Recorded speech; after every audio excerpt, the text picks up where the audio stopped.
Quick and basic electricity and troubleshooting will be quick, meaning we're going to put about 8 hours worth of stuff into 1 hour, but it's going to stay basic. And for all of you to understand, I do mean very basic, as John was hinting at. And that does not mean useless. That means extremely useful. You will get just about everything you need to troubleshoot well in this 1 hour. This pig that looks a little bit like a cute seal is everything that a basic circuit has. And in order to troubleshoot, you need to know the just three basic parts of a circuit, which are there is always a switch, and sometimes there's more than one switch. There is always a power supply. We hope there's only one, because if there's more than one, there's going to be a problem. And there is always a load, and we prefer to have only one load because that's how things work best. So you can have lots of switches, one power supply, one load. You have to have all of these and nothing else.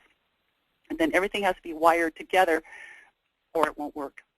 By the end of this hour, we're going to be able to look at this wiring diagram and know what it says. So that's our goal. This is a troubleshooting chart that is a connection diagram and a ladder diagram all in one, like they usually are. Okay, so basic again. Every circuit has to have a complete path for this bug or this electricity guy to make it all the way around to where he started and not have a break where he has to get off, even if it's a squiggle like this, like it often looks. So one of the main reasons for troubleshooting problems is there's a break in here somewhere, so the electricity guy can't get back to where he started. The only way to find that is to turn the power off, get your hands in there, and trace the wires, make sure they are connected firmly. You know all about intermittence. And that's often because loose wires, they look connected, but if you pulled on them a little bit, they would be a little bit loose. Here's another way to look at that complete circuit. We have a power supply and a load. A load is something that uses the electricity and turns it into another kind of energy, whether it's heat, light, motion, magnetism, and I think there's one more. I'm trying to go fast, so that's why the rush here. And a switch. All of those things have to be connected together. In a diagram, they're often shown like this. This L1, L2, and those arrows is the power supply. That's always a line voltage power supply, so 120 or so volts or greater. And don't worry about the opening there. I'll show you that in a minute. Don't worry about the arrows or the L1, L2. Just that's the power supply. This is the switch, and that's showing a closed switch, so electricity can go through it. And this is a load. A load is always shown as some sort of squiggle, almost always. I'll show you an exception in a second. So we have this basic circuit, power supply, load, and switch. Technically, the switch is on the wrong place there if you happen to notice that. And the reason for these two arrows is they're like the plug that plugs into the wall, and they're plugging into the source of the electricity, the power plant. So if you visualize, that completes the circuit. That's a complete circuit right there. I'm going to add something in there, and that is transformers. So huge electricity comes out of the power plant. It gets transformed down in these little barrels that hang on poles all over town, down into smaller electricity, 100 volts, 120 volts or so coming up there, going into the house. And then we have another transformer that's going to transform it down to about 24 volts. I have a nice long explanation about why 24, but I don't have time for that one, but that's in the book. Not to promote a book or anything. Okay, so here is just a little transformer, like an AT140 or an AT72 in Honeywell language, other brands, of course. So we're going to have 120 or 110, whatever voltage the utility gives you, and it's not always the same, is going to go into the transformer. This is called the primary side. Electricity is going to go around and around and around, come back here, and it's going to make magnetism. And then over here, fewer winds of another wire are going to pick up that magnetism and make it into electricity. But since there are fewer turns of the wire here than there are here, you're going to get 24 volts instead of 120. So this is all about power supply. This is how a transformer is shown sometimes in a wiring diagram. We'll see more of this in a troubleshooting chart. And sometimes it's shown like this. So line voltage in, low voltage out. We're moving on to switches, another part of the circuit. So here's just a basic toggle switch, and the switch is closed and the switch is open. I review this because a lot of times, because of the fact that we're used to dealing with valves, sometimes we get confused and think that an open valve means that stuff flows. Well, that is true for a valve, but it's not true for a switch. When a switch is open, it's off.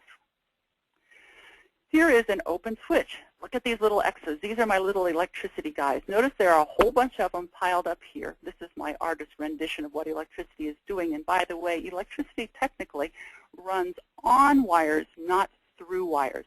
And so a switch is more like a drawbridge than it's like a valve.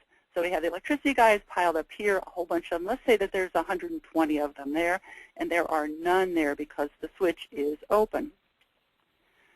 This is a symbol in a diagram for open switch, closed switch, open switch, closed switch, and in this diagram, open switch, closed switch. We can have lots of switches in a circuit, mainly because of safety controls and limits. Technically, the switches should be in the L1 leg, but we're not going to work that one to death.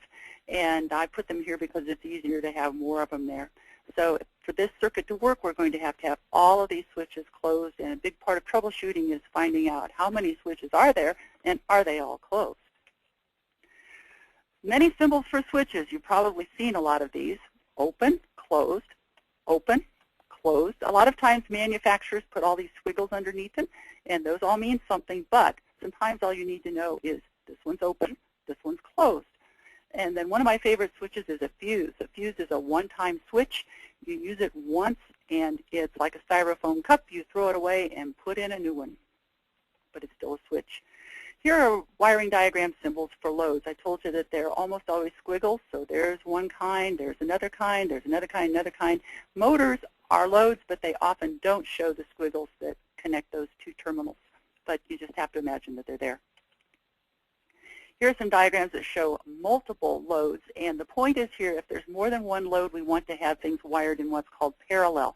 That means the electricity can come into the circuit, go around the circuit, go through the switch, go through the load, and back to where it started without having to go through the other load. And then we can go through this switch and through this load and back to where the electricity came from without going through the other load. If you have to go through the other load, it's called series. That's like the old-fashioned Christmas tree lights, and we know how frustrating that is. And here we're showing it wired up as if it were plugged in, and that's a light switch and that's a light bulb. So this bulb can get electricity through that switch without going through that one. Another way to show it, if you're looking at a diagram, you can just put something over this, block this off somehow. If this is the load you're trying to figure out, block out that other one so that you don't have to mess with it. Here we have transformer, thermostat, zone valve, especially for hydronic stuff. So very common situation where you have the transformer, and this is the secondary side of the transformer, and one thermostat. This is up in the living space. If this is in the basement, zone valves are in the basement, transformer is probably in the basement. Then we can add more. We can add another and come back. And the point is that each of these has to have its own access to the power supply. There's a way to figure out how many of these can be on one. We don't have time to do that right now. Something I want to point out, though, is the wire nut. What can happen in troubleshooting sometimes, especially if you're really tired, I say this from experience, is that this can look like two wires. You're looking at the wire nut there, and they're bouncing out there in front of you. They're jiggling. This looks like, especially if they're different colors, two wires. Really, for electricity, this is one wire, and this is one wire. And an electricity trick you can do, we often do, and just for tidiness, if nothing else, is we can have one wire going from the transformer to the connector, and then these wires from these other ones coming up and joining there. And that's because it's easier to have this collection of wires in the wire nut than it is to have it at the terminal of the transformer. But again, the point is that we don't want to see this as 1, 2, 3, 4 different wires. It's really 3, and those 3 share that one. Let's move on to meters. A multimeter is something you have to have, and you can't use the expense excuse because you can get one for about 10 bucks, a basic one. It doesn't have to be fancy. The inexpensive ones die easier, but kind of think of them as disposable if that's the price range you want to be in, need to be in. So there are two things we're going to use a meter for. Both of them are AC, that's alternating current. That's the kind of electricity that comes into the building. And we are going to look at voltage, and we're going to look at resistance or continuity. So we have the V symbol there, and when it's AC voltage, it's going to have a little squiggle over the V, maybe. And for resistance, this is the symbol for ohms. And we use that because it's the Greek letter for omega, which is the same as ohms. Sometimes this is called continuity of what we're going to be looking for. Okay, we're going to get the meter out, and this time we're going to be looking for 24 volts. The reason we're Carol, looking can I interrupt you 1 second? I just want to Yes. make sure everybody out there knows if you have questions, make sure you can type them in by that little question mark. You click on that question mark, and you should be able to type in a question, and we will do our best to get them answered for you. So Yes. I just wanted to throw that out because we had some people jump in the last few minutes, so I wanted to make sure everybody's kind of all on board and make sure the pace is okay. We're going at a good rate. Just give us a little feedback, and we'll be in good shape. So let her rip. Go ahead. Sorry to interrupt, Carol. Thank you. Questions are welcome, of course. So here we have a 24-volt circuit. This is roughly 120 volts coming into the transformer, reduced down to 24. Very common controls circuit. And we're going to use the meter to do some troubleshooting here, and we're going to see very quickly one of the puzzling things about using a meter. So you have some expectations. You have 24 volts here, so you would expect to see 24 volts all the way through the circuit, perhaps, and that doesn't happen. This is a switch, and it's an open switch. If you put one probe of your meter, the meter is set on volts, AC, and the general rule is that if you don't know what voltage to reasonably expect, you set it at the highest setting possible on the meter. And then once you find out what the voltage is, then you can reduce it down to something finer. But really what we're trying to find out is what the range is that we're in, not exact precision voltage. So we're going to put one meter probe here, doesn't matter which one, the other one here, and we're going to see 24 volts. Okay, we kind of expected to see 24 volts. Now we're going to close that switch, and this horrible thing happens, then it says 0. What the heck happened? I thought I had 24. What we have going on here is the fact that a meter is a subtraction machine. I made this up, but it seems to work pretty well. So meter math. If you have 24 volts on one side of the switch and you have 0 volts on the other side, I'm going to back up here. Close your eyes if this makes you dizzy. So we have 24 volts here coming out of the transformer, and we have none here because the switch is open. Then the meter is going to do 24 volts minus 0 volts is 24 volts difference, or that's also called a voltage drop. Here we have 24 volts into the switch, and because the switch is closed, the little electricity guys all evened out and went over there, and there's 24 volts also there. So 24 volts minus 24 volts is 0 volts. So when we test with the meter, if we come up with 0 across the switch, that confirms that the switch is closed. If we have the voltage of the circuit, 24 in this case, on the meter, then that confirms that the switch is open. It might seem a little backwards, but that's the way it is. That's a question, Carol, that comes up in our training classes pretty much every single time. Yeah. When the thermostat's closed, we close that switch and we put the leads on let's say a zone valve control where the power is connected to the zone valve. You were seeing 24 volts there. Yep. Now you don't see anything, and where'd it go? Say, yeah, what's wrong with the meter?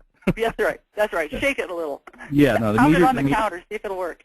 Right, the meter's just fine, and that's what it's supposed to do because now the electricity's flowing. Yeah. So here's the big picture, big switch here. So all the little electricity guys are piled up. Let's say there's 24 of them, and on this side, and there are none on this side. So the meter is telling us the difference between how many are here and how many are here. If this was closed, then they would all even out. There'd be 24 of them all around the circuit. And the meter would say there is no difference between here and here. It's not saying there's no voltage in the circuit. It's saying here and here are the same. Okay, let's take a look at troubleshooting this circuit. Again, we're looking for 24 volts because we have a transformer here. We put the 2 meter probes right there, and what we're doing here is confirming that we have electricity coming out of the transformer. A good place to start is the question, do I have voltage? And approximately how much do I have? So 24 is what we have there. Then this method here is called leapfrog or hopscotch. It has several different names. You're going to go around the circuit and you can find out some things. So you're going to keep this one probe right there and move this one to the first terminal of the switch, and you're still going to get 24 volts because this point and this point are on opposite sides of the power supply, and they're on opposite sides of the load. So this probe is on this side of the load. This is a valve, so it's a load. And this probe is on this side of the load, and the switch is closed. Now we can move the meter probe, keep this one here, move that one over there. We're still going to see 24. And we're going to move that probe to there, and we're still going to see 24. Now here's another thing that seems weird sometimes. And so we're going along, okay, 24, 24, 24, 24, that's what I expected to see. You go over to this one, which is down here, and you get 0. And that's another one of those of what's wrong with the meter. Well, what it's doing is it's saying electrically there is no difference between that point and that point. There is no load to use up any of the electricity. In fact, the load already used it up. And there's no switch to cause a difference. So there and there to electricity are the same, and so it's going to show us 0. That ought to bring up a question or two. So review of meter math. If you have 24 volts on one side and no volts on the other, it's going to show the original voltage. I'm going to back up and talk about this load. So with the load here, we have the 24 volts going into the load. A rule of the load is the load uses up all of the electricity every time, if that's a complete path. It has to use it all. So you have the 24 going in and you have 0 coming out. Loads are gluttons. They are pigs. They use it all. So if someone were to put their meter on one of the terminals, on the TH terminal, yep, and then the other lead on the TR terminal, the reading would be 24. Yes. Provided the thermostat was closed, of course. Right. Because there's 24 going in, and it gets used up. Right, gets used up. And all of that electricity gets turned into something else. And so for a valve, it's going to be motion and heat. Maybe a little noise. Hopefully not. Okay, now we're going to change the meter to the resistance or continuity setting, and that's going to be that upside down horseshoe called an omega, or if your meter is a little more sophisticated and it makes a sound, and it has maybe the symbol for sound waves. If you have a meter, if you open it up, turn it on to the continuity, and it put the two probes together, and you do that obnoxious thing and make it go beep, and everybody in the room does that. That just means that the continuity setting is working, and we can use that obnoxious noise to tell us things. So what the meter is doing... Carol, I have one more question here for you. I'm sorry to interrupt. I know you said earlier we try to avoid loads in series. Yes.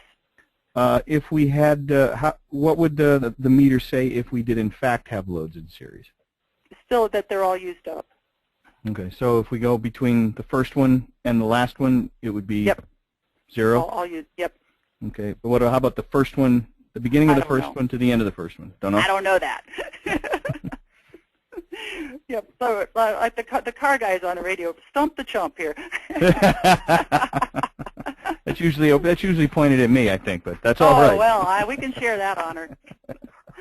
All right, so if we're going to use continuity to find out if there is a path, if the load is good, or if the switch is closed or open. And first of all, we're going to set the meter for ohms or continuity or the sound symbol. And we're going to remove all power from the circuit. This is really important because the power for this test is going to come from the meter. It's going to use its own battery and send out that little 9 volts or whatever into this whatever you are connecting up to it. So you take one probe and you put, let's test a switch and see if it's open or closed. So you're going to put the one probe of the meter on this one terminal of the switch and the other probe of the meter on the other probe of the switch. And if you get that beep sound, that means the switch is closed because there was a path for the electricity to go out of the meter through the switch and back to the meter. If you get no sound, then that means the switch is open. You can use the same thing to test a coil let's say a coil of a relay. And you put one meter probe on on one terminal and the other one on the other terminal. If you get a beep, that means that the coil is good. Moving on. All right. We're going to do, imagine this test using a relay. So a relay you're probably familiar with, but you're going to be even more familiar with a relay in a moment here. So relay is made up of two parts, two different types of parts. One is the coil, and the terminals for that is here, and the symbol for coil is that kind of squiggle. It's a load. It uses electricity, usually 24 volts, to make magnetism. It takes that magnetism then and changes the position of these, in this case, two switches. And you already know this is a symbol for an open switch and this is a symbol for an open switch. A tricky thing about a relay is that, like a politician, I'm going to make a joke here, when it gets power, it lies. So if the coil has no power to it, the switches symbols here are telling the truth. These are open switches. As soon as you put 24 volts here and here, then these switches change position, and this becomes a closed switch, and this becomes a closed switch. So you can use your, in order to, using your continuity or ohm setting on the meter, you want to be sure you do not have 24 volts on here to start with.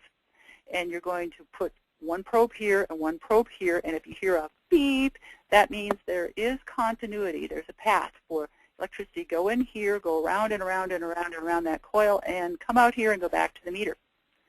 If you don't get a beep, then it means the coil has a break in it and the whole thing is bad. Let's see, you get your beep, and then you're going to take the meter probes away from there, and you're going to put 24 volts here and here, and then test for this switch. So here and here is the switch. And because the coil has 24 volts on it, that means the magnetism inside the relay has closed this switch, hopefully. So when you test with your meter here and here, you should get a beep. That means that that switch has become closed. And the same thing here and here, that that switch has become closed.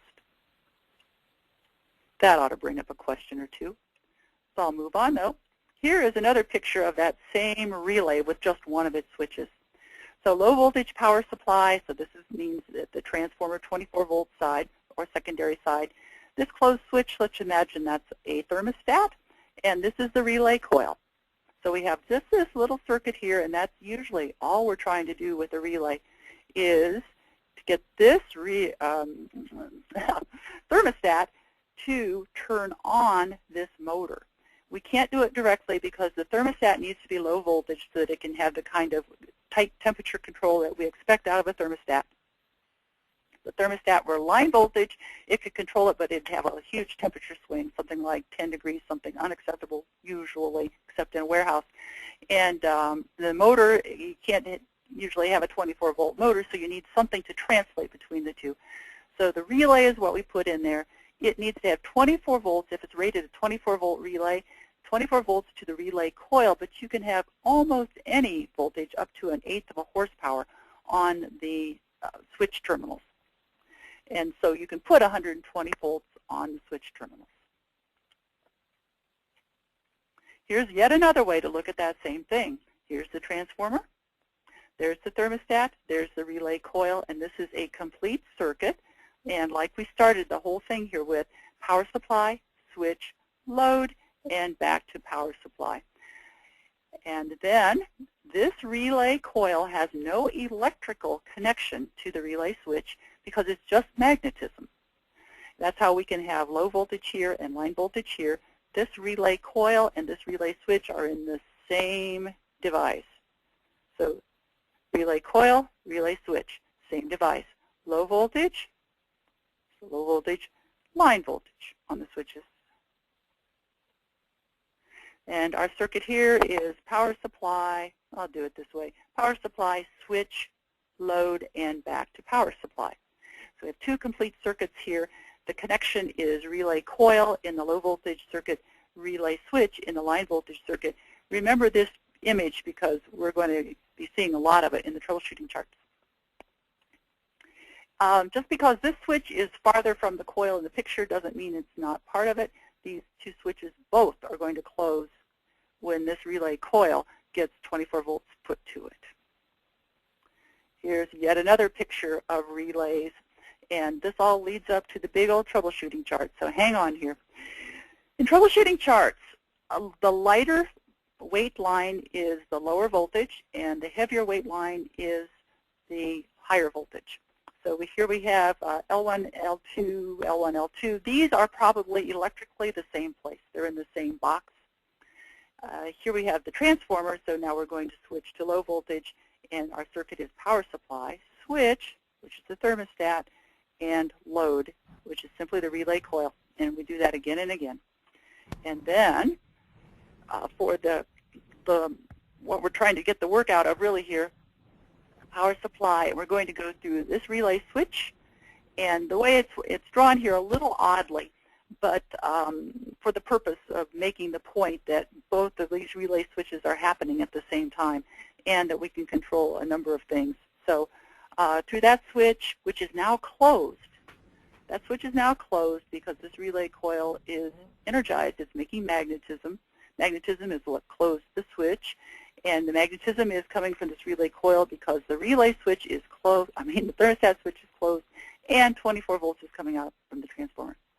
So I'm going to start over here again, power supply, switch, and we can go through this load. Remember, we're going to imagine that squiggle to complete that fan motor, and back to power supply, and we can do it again, power supply, through that switch, through this load, and back to power supply. Those dots means there's a connection, but electricity doesn't see it. And one more power supply through that switch, that load, and back to power supply. I have two questions, Carol. Yeah. First one, when testing a relay, the coil is energized and closes the NO switches. The reason why you can test the switches with the continuity test without damaging the meter is because the coil is not electrically connected to the switches. Am I saying that right? That is absolutely right. Ding, ding, ding. Ding, ding, ding. We have a winner. Mike Brennan is a winner. Okay, that's terrific. And then Nicholas asked, what is 1K1? And that, again, is just a designation to indicate that switch is connected to the load of 1K. But you may elucidate. Thank you for the reminder there. Sometimes there is more than one relay in a diagram. And so the first relay, doesn't matter which one is first, the coil often is labeled 1K. Don't know why the K. And then the switches that are associated with relay coil 1K have the designation 1, 1K1, 1K2, and that could go on infinitely, though there aren't usually more than 4. Another question from Jerry Dalla. Why is the relay line marked 4163? Oh, yeah, I probably should have left that. No, because sometimes in a diagram, rather than having the 1K1, that kind of labeling, they are labeled with that 4 and 6, so you can say, and we can see in switch number 4-6 that it is normally open. Whereas with switch number 1-3, it is also normally open. That kind of thing. So it's a label. Okay. Ken Oaks asks, do ice cube relays have coils? Yes, they do. Yes, they have to. Yeah, little hunk of metal with copper wire wrapped around it. Yeah, they're baby ones. Yeah, goes back to 4th grade science fair projects. You ever do that? With take a nail and some copper wire, wrap it around it, and then connect it to a 12-volt battery. You got a magnet. Ooh. Yeah, we used to be able to do that. I don't know if they let them do it anymore, but I remember it. It is the same thing, only different, right? Yep. And Mike Brennan asks if he gets a pig sticker. Oh, yeah. Send that boy a sticker. Mike, I'm going to do you one better, Mr. Brennan. I'm going to do you one better. You have won one of Carol's books. We're going to be giving away 6 books. Well, 5 now because Mike scarfed up the first one. For questions and participations, instead of getting a pig sticker, you will win one of Carol's books, and I alone am the sole arbiter of who wins. That's power, John. That's it. So sucking up to the co-instructor here is a good thing. So the politician has power. And he lies, right? No, I'm going to get out. Moving on. Moving on. All right. So we're going to look at some troubleshooting charts here. And this is the basics. You've probably heard of a ladder diagram. This is the basic of a ladder diagram, and it's a very useful tool. I'm going to start with the very, very basics here. Remember this symbol? This is a symbol for a transformer. It's kind of turned sideways here. So there's the coil. There's the primary, and it's heavy line, so it's line voltage. And there's the lighter line, that's low voltage. And this is L1, L2. So we can look at this two ways. We can look at electricity comes into the circuit here, goes through the transformer primary, and goes out here. Another way to look at it, I often look at this as the power supply, even though technically it isn't, because it's just kind of easier to think about it that way than here and here, but electrically they're the same. And then low voltage, here's the power supply. So we have this framework translated down here, and we're going to add the steps of the ladder. So here's a step of the ladder on the low voltage end. Low voltage side is always lower. And on the ladder is always a switch and always a load. There's always only one load, and there are sometimes more than one switch. And that can be very useful. So we can see that this circuit is made up of the transformer and the thermostat and whatever the low voltage load is, which is probably the gas valve or the oil primary. And we have a complete circuit. And then line voltage, I'm going to take this as the power supply, even though technically this and this are power supply, and whatever switch this is, we don't know yet, whatever switch this load, or whatever load this is, and back. Now we can add many steps onto this ladder diagram. So here in line voltage now we have two loads, and each of them has its own switch. And then we have a load in the low voltage, and very common, the low voltage load has two switches. No, there can be a lot more than that. This diagram you already saw. This is called a hookup or a schematic or a bunch of different names for it, but this really is useful for connecting it, hooking it up. And then usually on a diagram, then there is a line down the middle here, and the ladder diagram for troubleshooting is over here. This is exactly the same stuff as over here, so it's like two different maps of the same place. There's the transformer. There's the transformer there. And let's look at this. Transformer, thermostat, relay coil. So we go transformer, thermostat, relay coil, and back. Here we have a power supply and switch number 1K1, or can be designated 4-6, and it is connected to this fan motor. We don't know that it's a fan motor. We know it's some kind of motor here. We have a complete circuit, and we go over here, and there's power supply, and look at that. 1K1 switch, also known as 4-6, through the fan motor and back to the power supply. So exactly the same stuff. The advantage here is this is a much clearer looking picture than this. And let's say you want to know what switch controls the strip heat. Strip heat 1, you can zoom right into there, and you can see that the switch is 1K1. And then since we know that 1K1 means it's a relay switch, and we know that something like a 4-6 is a relay switch also, then we're going to look down automatically into the low voltage for that relay coil and see what switch and power supply controls it. Whoa, remember I promised you that we would get to this? We're there already. So, we're going to just kind of slow down here. I call this bucket time. I don't think I'm the first that ever called it that. In fact, somebody taught me about it. So you're in front of a furnace or a boiler, and you're looking at it, and you open the door, and lo and behold, on that door is almost always a diagram. And you look at the diagram, and you go, oh boy, I don't know what to do with that. A lot of people start changing parts and ignore the diagram. The better thing to do is take the tools out of your bucket that the tools are in, turn the bucket upside down, sit on the bucket, and just slow down. You're going to save time in the long run by taking a look at the diagram. So imagine this on the door of the equipment, and it might be a little yellow, it might be a little small, you might need to use your flashlight, all kinds of things. If it's not there, you can usually get one online, and With all of the electronic gizmos for communication these days, that's amazingly doable. Or you can phone somebody in the office, have them get it online and tell you about it. Lots of things you could do about that one. So anyway, this side is called the connection diagram by this manufacturer. And there's a line all the way down here. And this means that this section of the diagram is the connection diagram, and its purpose is to install the thing. So it's running this wire, goes to that place, and I'm not going to delve into that a whole bunch. Dotted lines usually mean field wiring. Sometimes they mean low voltage, but in a diagram like this, it's field wiring, and then the solid lines are already wired. Looking over on this side, we see ladder diagrams. So what we're interested in troubleshooting is just this part here.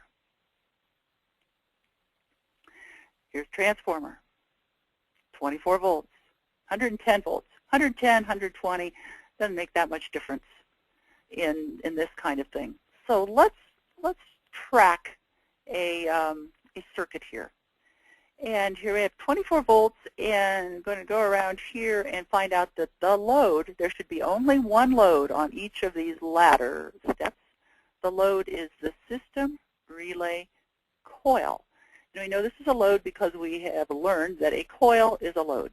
It's a winding of wire, and so it takes the electricity, changes it into something else. And a quickie review here, what all that this coil does is changes the electricity into magnetism in order to close some switches that are probably in the other part, in the line voltage part of the diagram. Okay, so power supply, go around here, we're tracing this circuit like a bug on a rope. System, relay, coil, and now we're looking for switches. There has to be at least one. We come to here. A limit is always a switch, and there's a switch symbol. We don't know what those squiggles mean, but we know the switch is normally closed. Here we have rollout switch. Again, more squiggles. We don't know what they mean, but this is labeled rollout switch. So that needs to be closed.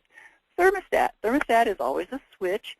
And here R and W are the two terminals that will need to be closed. It's not shown closed, but for this system relay coil to be energized, we're going to have to close R and W. We're going to ignore G.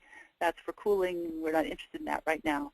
And here's one of the reasons that I use this ancient diagram. And by the way, this is a furnace diagram too, so boiler people forgive. But I use this because of it's older, so it's easier to read in some ways, less electronic gizmos than we have these days. And also because of this next thing. How many switches do you see in this circuit? And the one, this is a really nice representation of the reality, is there is one that is hidden, and it is right there. The fluid temperature switch isn't pictured in this string of switches. This kind of thing happens in troubleshooting, probably, well, just about everybody, where you think you found all the switches when you're looking in the furnace or boiler there, and then eventually you find one that is hidden behind the burner or something, where you couldn't see it until you pretty much tore the thing apart. No fair that you had to work all day to finally find that stupid switch. But one of the wonderful things about this kind of diagram is it tells you right off that there are 4 switches. There's this switch and the thermostat, which is a switch, this switch, this switch. There's the load, and there's the power supply.